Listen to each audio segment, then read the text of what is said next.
Hello friends, I hope आप सब ठीक होंगे। मैं भी ठीक हूँ। तो आज मैं आपको बंगाल की एक स्टोरी बताने जा रही हूँ। ये स्टोरी मेरे फ्रेंड की मौसी के साथ हुई थी। मेरी फ्रेंड का नाम मौसमी है, उसकी मौसी के साथ हुई थी।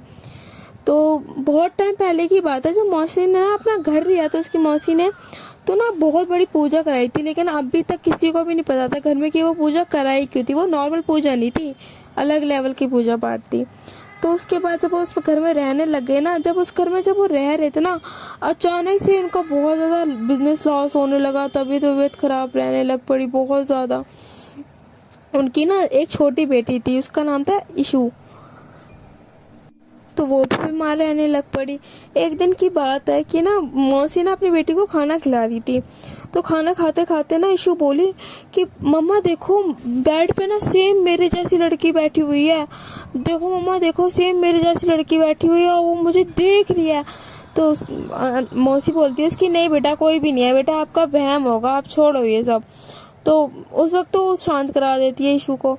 लेकिन उसके बाद क्या होता है ना कि उसके बिहेवियर में इस वाले सिचुएशन के बाद बहुत ज़्यादा चेंजेस आने लग पड़ते हैं।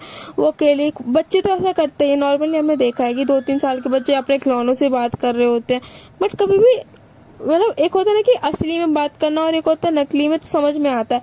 बट वो जो छोटी इशू थी ना, वो असली में ऐसा लगता था किसी से बात कर रही है, बहुत ज़्यादा बढ़ने लगा। लेकिन पेरेंट्स ने ध्यान नहीं दिया क्योंकि थी तो वो छोटी। तो एक दिन ना वो मंदिर जाते हैं। तो मंदिर जब वो जाते हैं ना आरती लेके, तो उसकी मौसी और जो उसके हस्बैंड थे वो थोड़ा सा ही आगे निकलते हैं और इशू के हाथ में भी दिया होता है। तो अचानक से देखते हैं कि इशू की फ्रॉक खुद से जलने लग पड़ी है और उसके हाथ की जो फ्रॉक ऐसी थी कि हाथ के आगे झालर लटक रही थी, वो भी हल्के हल्की जलने लगी। वो ज़्यादा डैमेज तो नहीं हुई थी इशू, लेकिन हाँ अचानक से आग वाग लग गई थी। तो मौसी बहुत ज़्यादा डर गई। फिर डॉक्टर वॉक्टर के पास लेके गए, उसको हल्का फुल्का जल गई थी, ठीक ठीक कराया। ज़्यादा जली नहीं थी, तो 1-1.5 महीने में बर्न बिल्कुल ठीक हो गए। फिर एक दिन बिठा के इशू से पूछा कि बेटा, आपको आग किसने, मतलब आप कैसे जले थे? तो उसने बोला, मम्मा वो मेरी एक लड़की थी ना, उसी ने जलाया है, वो मेरे को बिल्कुल अच्छी नहीं लगती है। अब तो वो मौसी थोड़ा डर गई, वो थोड़ा सीरियस लेने लगी इस चीज़ को। फिर वो एक मौलवी साहब के पास गए। तो जो मौलवी साहब अंदर आए ना घर के, तब उन्होंने बताया कि इस घर पे ना किसी ने ब्लैक मैजिक करा हुआ है। तो अब मौसी डर जाती है। फिर वो जो मौलवी साहब होते हैं ना, वो मंत्र वंत्र देते हैं, उनको बोलते हैं कि तुम्हें डेली ये चीज़ पढ़नी है। और उसके अलावा फिर ताबीज़ बांधते हैं तीनों के गले में। तो जब वो मंत्र व्रत देते हैं ना, मौसी डेली वेली पढ़ती है, फिर ताबीज़ भी डेली हमेशा बांध के रखती है।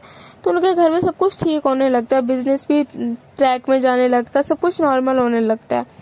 फिर इसके बाद क्या होता है ना कि ऐसी 7 साल बीत जाते। फिर अभी 2021-22 की बात है, जब ये लॉकडाउन वॉकडाउन लगा था।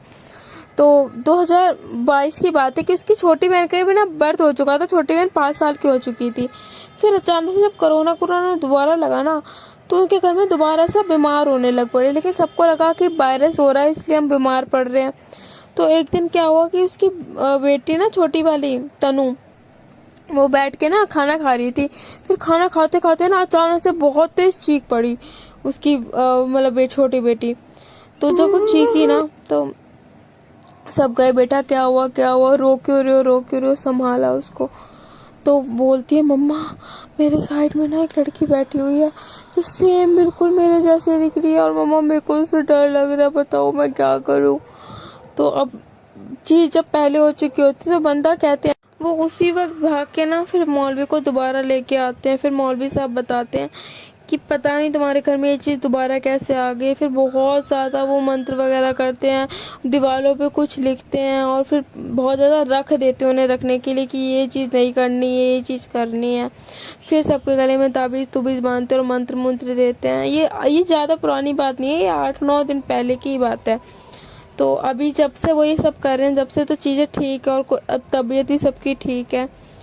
तो आई होप कि आपको ये स्टोरी अच्छी लगी होगी। मेन मोटिव ये था कि हम कहीं भी जब जगह जाते हैं ना, हमें खरीदने से पहले ना देख लेना चाहिए यार, कहीं ये जगह मतलब बहुत बहुत नेगेटिव तो नहीं है, कोई इसकी हिस्ट्री क्या है, हर चीज़ चेक कर लेनी चाहिए, फिर जाना चाहिए। क्योंकि घर एक ऐसी चीज़ होती है ना जहाँ हमें लाइफ टाइम रहना होता है।